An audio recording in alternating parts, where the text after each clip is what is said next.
तो अभी तक हम लोग ये अपनी बातचीत से ये साबित कर चुके हैं कि लूप और मैग्नेट एक ही चीज है, इंटरप्रिटेशन अलग अलग है। बस आज ये अच्छी तरह क्लियर हो गया होगा। और दूसरी बात इससे जो समझ में आई होगी कि बोर्स थ्योरी के हिसाब से इलेक्ट्रॉन एटम में न्यूक्लियस के चारों ओर चक्कर लगाते हैं, तो हर इलेक्ट्रॉन एक करंट करंट लूप बना रहे हैं, क्योंकि उनके ओरिएंटेशन अलग अलग होते हैं। कोई ऐसे घूमता है, कोई ऐसे घूमता है, कोई ऐसे घूम रहा होता है। तो हर एक लूप हर एक मैग्नेट की तरह, तो सभी मैग्नेट अपना अपना डिफरेंट डायरेक्शन बना रहे होते हैं। तो फिर जब उन सब का रिजल्टेंट वेक्टर सम किया जाएगा नेट, तो पूरा उसका एक नेट मैग्नेटिक फील्ड भी कहीं आएगा।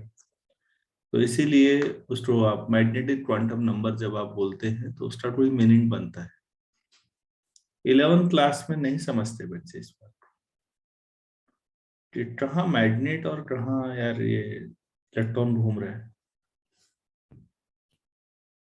तो अब आपके दिमाग में पिक्चर क्लियर हो पाई या नहीं? Yes sir.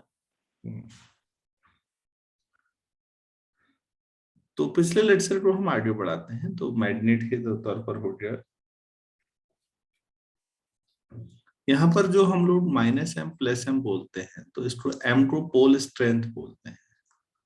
m का मतलब, क्योंकि अब हम उनको नॉर्थ और साउथ पोल भी कहने लग गए हैं, तो एक शब्द आएगा कई बार न्यूमेरिकल्स में, किसी मैग्नेट की पोल स्ट्रेंथ ये है।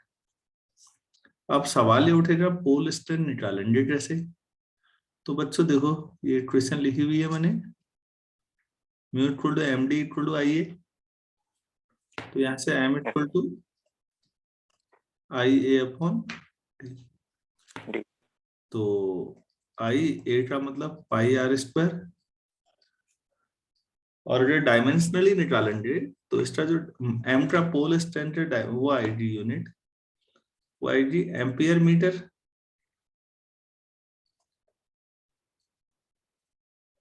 सोचो, डायमेंशन आर स्क्वायर भी डिस्टेंस है और डी भी डिस्टेंस है, तो एल बचेगा ना। Yes sir. और पाई का तो कोई डायमेंशन होता नहीं है। तो पोल स्ट्रेंथ की यूनिट क्या है? Unit of pole strength is ampere ampere metre. सोचो, मीटर। तो कई बार पोल स्ट्रेंथ लिखा होगा तो ऐसे उसकी यूनिट एम लिखी होगी, ठीक है ना? Yes sir. अच्छा, अब थोड़ा सा एट लूप तो हो गया। अगर लूप 8 से ज्यादा हो, हम सोलेनॉइड को समझते हैं। देखो बच्चों, ये ऐसा हुआ, सोलेनॉइड हो गया, यस सर। और सपोज इसकी जो लेंथ है एल है, और हम मान के चल रहे हैं बहुत क्लोज। आप कहेंगे सर सर्कुलर तो है ही नहीं। अरे बहुत क्लोज होगा तो लूप को सर्कुलर ले सकते नहीं हर एक को। अगर वायर बहुत यस। क्लोजली चक्कर लगा रहे हो तो काफी ज्यादा। और आप अभी ये साबित कर चुके हैं, सपोज मैं ऐसे ले रहा हूँ, इसमें करंट ऐसे आ रही है, तो ऐसे जा रही है। तो बच्चों ये इस तरह का होगा। पहला जो लूप लेंगे आप, तो पहला लूप एक छोटा सा मैग्नेट होगा, जिसमें यहाँ पर साउथ और यहाँ पर नॉर्थ होगा। दूसरा लूप उसके बिल्कुल बहुत क्लोज ऐसा होगा, जिसमें यहाँ पर साउथ और यहाँ पर नॉर्थ होगा। मैं जितना नजदीक बना रहा हूँ ये उससे ज्यादा नजदीक होंगे और छोटे होंगे, बहुत ही टाइनी मैग्नेट्स। अगला बनाइए, तो टोटल ऐसे करते हुए इतने टोन बनाएगा यार। एक बना लेता हूँ लास्ट, साउथ नॉर्थ। इससे पहले वाला बनाना होगा तो ऐसा। ये टोटल लेंथ चलेगी अभी भी एल। अब ये बहुत क्लोज होंगे, तो 8 से मैग्नेटिक फील्ड लाइन निकलेंगी, नॉर्थ से बाहर को निकलती हैं, साउथ में जाएगी, और दोस्त आमने सामने बहुत ही क्लोज है, जितना सोच सकते हो जो क्लोज सोचना है, क्योंकि लेफ्ट साइड में लूप बहुत क्लोज आपने बांध रखे हैं। तो आपको नहीं लगता कि ये सब कैंसिल होते जाएंगे बीच वाले? अरे भाई, ये Yes, minus sir. Two plus two minus two वैसा नहीं हुए? और आप Yes, sir. समझे कि पहला और लास्ट में से बाकी सब आपस में लड़ मरे, Yes, कैंसिल आउट हो गए। तो इसका मतलब मैं इसको एक ही बार मैग्नेट की तरह ट्रीट ना कर लूं? yes, sir.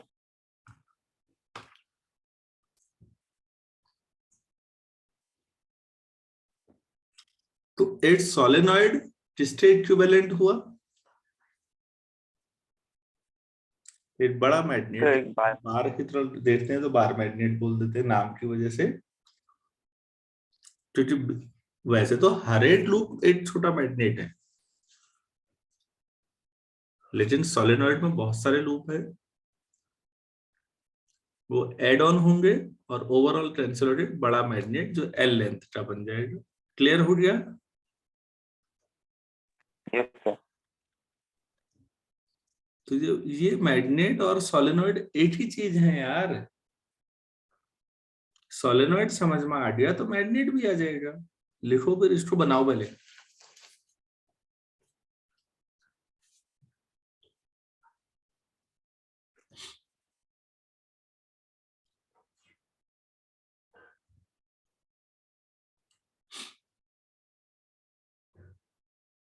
आप लोग आजकल क्लास में क्या पढ़ रहे हैं मन में? सर एसी में पहुंच गए, अल्टरनेटिव का। अच्छा, तो अब लास्ट में पहुंचे, मैग्नेटिक का वो लास्ट चैप्टर है, इसके बाद मैग्नेट वाला सेक्शन कंप्लीट हो गया। मेरे बहुत सारे डिस्टरबेंसेस की वजह से आप पीछे हो गए आप लोग थोड़ा, नहीं तो चल कोई दिक्कत नहीं है। फिर उसका मॉडर्न फिजिक्स पढ़ानी है, पहले इलेक्ट्रॉनिक्स है ही जितना, बहुत ज्यादा नहीं है।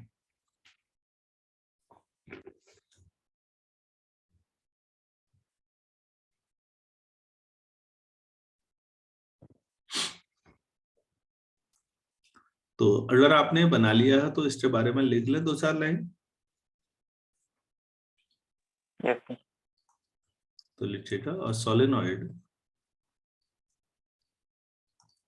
Is very closely resembles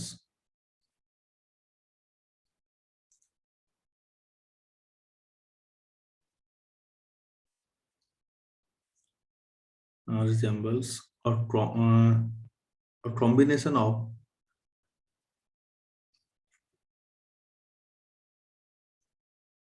circular loops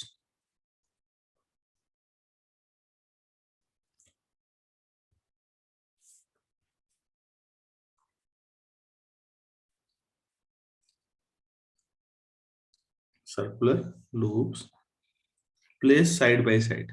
इसके आगे एक लगे हैं।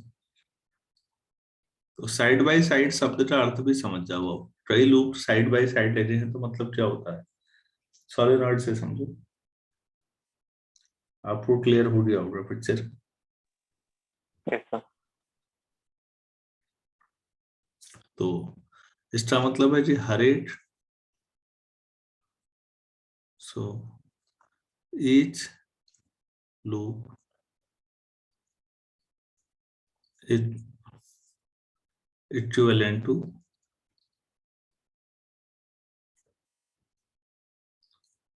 अ टाइनी मैग्नेट। हर एक लूप एक छोटे, बहुत छोटे मैग्नेट की तरह है।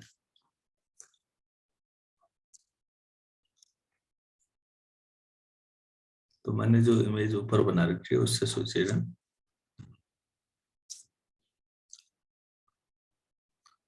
since these tiny magnets are very close to each other,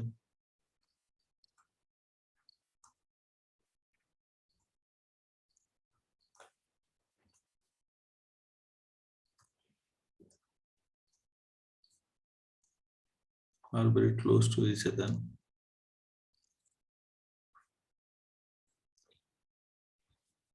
So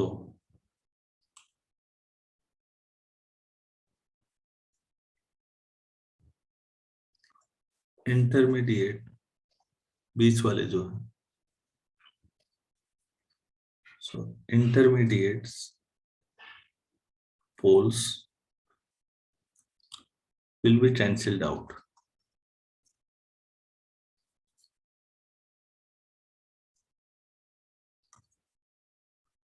Finally, मतलब वो खाली लिखना है Vz a bar magnet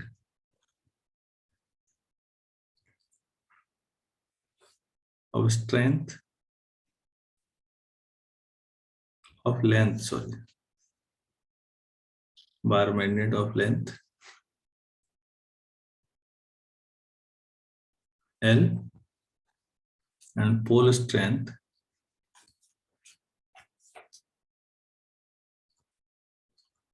M. मतलब ऐसा लंबाई तो L ही है, बाकी यहाँ पर प्लस M और यहाँ पर माइनस M ही होगा, तो जो बाकी तो सब प्लस माइनस कैंसिल हो गई ना।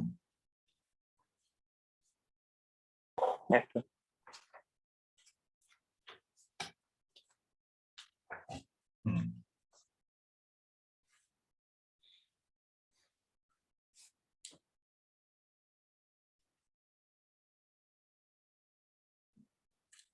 तो जो मैग्नेट का बिहेवियर पढ़ना होगा तो सोलेनॉइड, और अब मतलब आपको लगेगा कि हाँ यार चीजें डायरेक्टली नहीं बोली मैंने, थोड़ा टाइम लगा के लिखा है आपको। उम्मीद है ये सारी चीजें क्लियर हो गई होंगी। Yes, sir. चलो एक न्यूमेरिकल करते हैं। ये लिख लिया है जो ऊपर लिखा है मैंने। Yes, sir. क्वेश्चन लिखिएगा, solenoid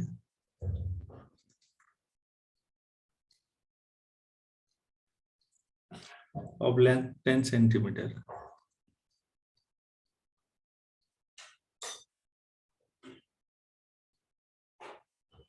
and radius 1 centimeter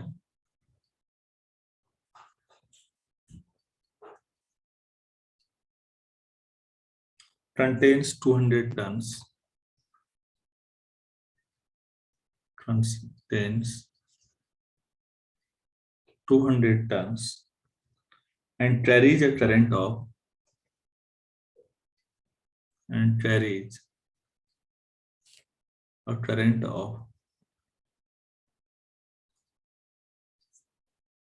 10 ampere मान लो, and the magnetic field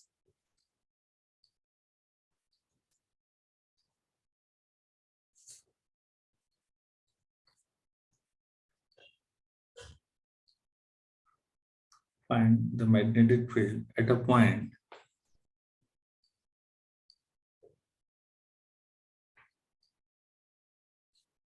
on the axis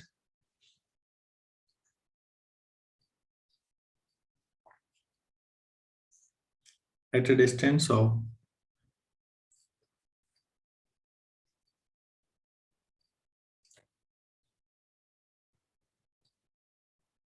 10 centimeter from the center.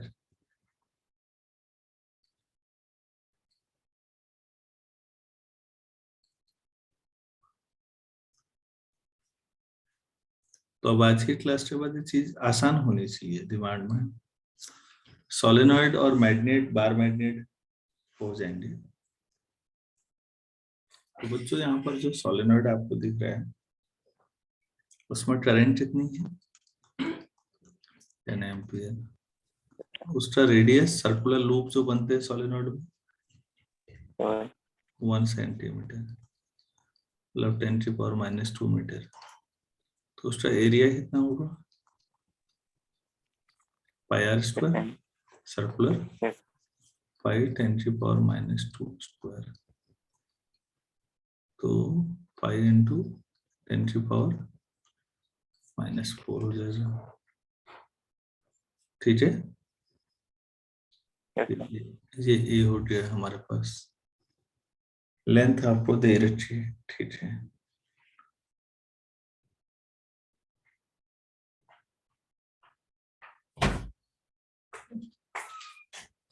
तो mu equal to I into A पड़ा है, दोनों Yes, पड़े sir. हैं, आई ए भी एम डी भी, आई ए लगा Yes. लीजिए, दोनों निकल जाएगा।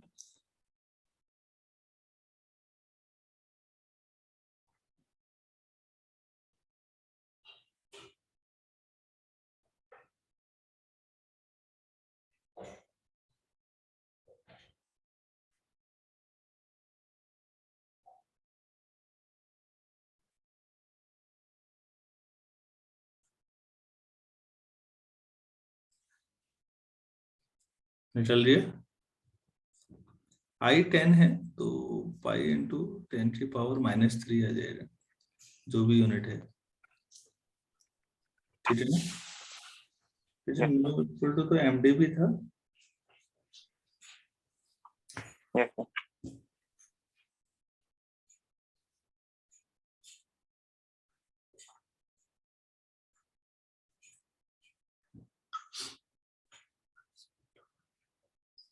तो एम निकल जाएगा। अब तो म्यू पता है आपको, आपको निकालना पहले डी, 200 टर्न है, हाँ ध्यान रखिएगा, Yes. 200 बार लपेटा है तार, देयर आर 200 टर्न्स, तो 200 इंटू डी 10 सेंटीमीटर होगा या नहीं? Yes, sir. तो 200 into d equal to 10 into 10 की पावर -2 मीटर, तो डी कितना हो जाएगा, 10 की पावर -1 अपॉन 2 इंटू 10 की पावर 2, 0.5 इंटू 10 की पावर -3, 5 इंटू 10 की पावर -4 मीटर। तो डिवीजन है जैसे, तो फिर m कितना होगा, और d पता है, म्यू पता है, तो पोल स्ट्रेंथ पता लग जाएगी। Yes, sir. So m equal to mu upon d, mu है पाई इंटू 10 की पावर -3 अपॉन 5 इंटू 10 की पावर -4, इसको 3.14 कर लीजिए अपॉन 5 इंटू 10, तो 31.4 अपॉन 5, तो 6.3 मान लो एम्पियर मीटर पोल स्ट्रेंथ।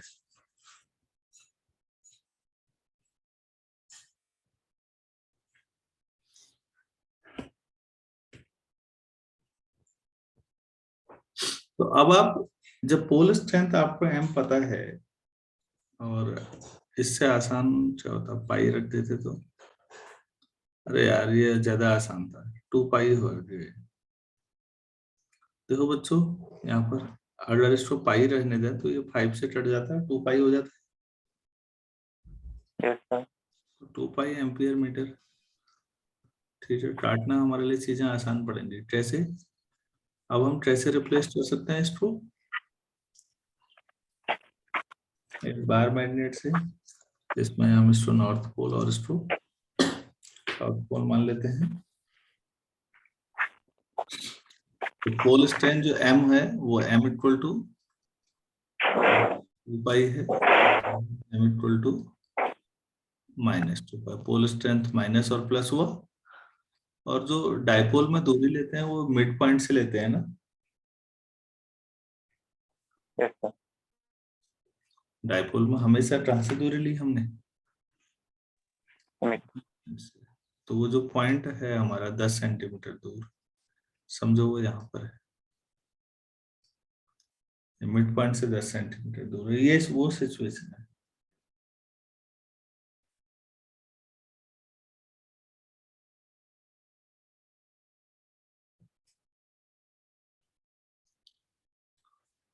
ठीक है, मैग्नेटिक फील्ड निकालना है ना। मैग्नेटिक फील्ड जो ये बहुत 10 सेंट मतलब ये बार मैग्नेट बड़ा हो जाएगा तो ये बहुत छोटा डाइपोल जैसा तो नहीं लेंगे। एचिट करके लीजिए। अब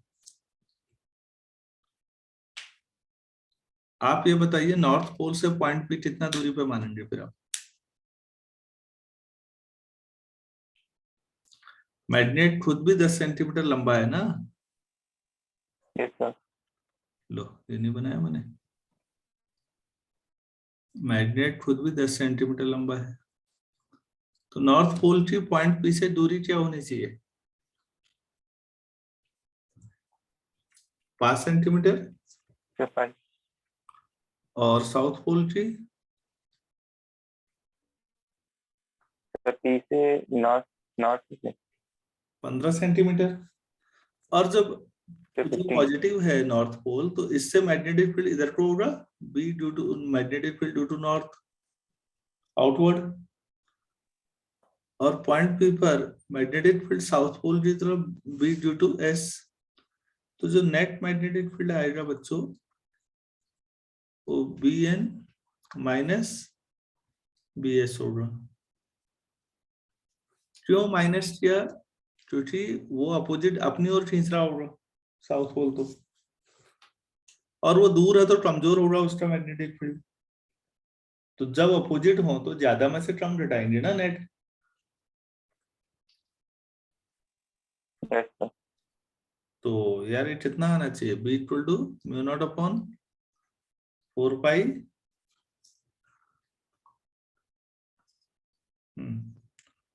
2 पाई अपॉन यही जो 5 सेंटीमीटर स्क्वायर अभी तो पढ़ा था क्यू अपॉन आर स्क्वायर की जो ऊपर। अरे ये चार्ज की वजह से कहीं पर पढ़ाया होगा भाई। ये देखो इलेक्ट्रिक फील्ड ऐसा पढ़ाया। Magnetic field mu not upon 4 pi M upon R square पढ़ाया था पिछले लेक्चर में। Yes sir. तो आप एटेड पोल की वजह से निकाल रहे हो तो 2 पाई अपॉन दिस। दूसरे में minus mu not upon 4 pi 2 pi upon 15 centimetre. मैंने जानबूझ के लिख दिया ऐसा। अब इसको एमटीएस में कर लेते हैं कन्वर्ट। तो 2 पाई से 2 पाई कट ही जाना है दोनों में। तो म्यू नॉट अपॉन 2 तो बाहर आ गया भाई। पहले में हो गया 1 अपॉन 25 इंटू 10 की power minus 4 minus 1 upon 15 into 50 into 25 into 10 की पावर माइनस 4। ठीक है। अरे सेंटीमीटर है मीटर में भी तो बदलेंगे। Yes sir. तो ये हो जाएगा 10 की पावर माइनस 4 दोनों में कॉमन आ जाएगा ऊपर चले जाएगा। बाकी मैथमेटिक्स से ऑर्डिनरी। तो अब मैं एस सी वर्मा सर की किताब से डायरेक्ट लिख रहा हूँ 2.2 टू 10 की पावर 4 टेस्ला। ये मैग्नेटिक फील्ड निकाल दिया हमने। अरे यार समझ में आया कि नहीं आया ये बताओ। यस सर समझ। एक सोलेनॉइड था बच्चों, ध्यान से समझो इस सिचुएशन को। एक सोलेनॉइड हमने लिया था और हमें क्या क्या कहा गया यहाँ से देखिए। सोलेनॉइड की वजह से हमने उसको पूरा मैग्नेट की प्रॉब्लम बना दी। सोलेनॉइड की प्रॉब्लम। चीजें आसान हो गई हैं। कुछ नहीं है, इतना सा करना पड़ा थोड़ा सा। क्या ये पूरा क्लियर हो पाया आपको? Yes sir. चलिए ठीक है, इसको हम थोड़ा और एक्सप्लोर करेंगे कल। और टॉर्क और बाकी प्रॉब्लम मैग्नेट पर, क्योंकि अब तो मैग्नेट आ गया तो जैसे डाइपोल पे निकाला ऐसे मैग्नेटिक डाइपोल पे निकालेंगे सारी चीजें। तो डाइपोल पे टॉर्क वॉर्क या HCl और ऐसे नहीं था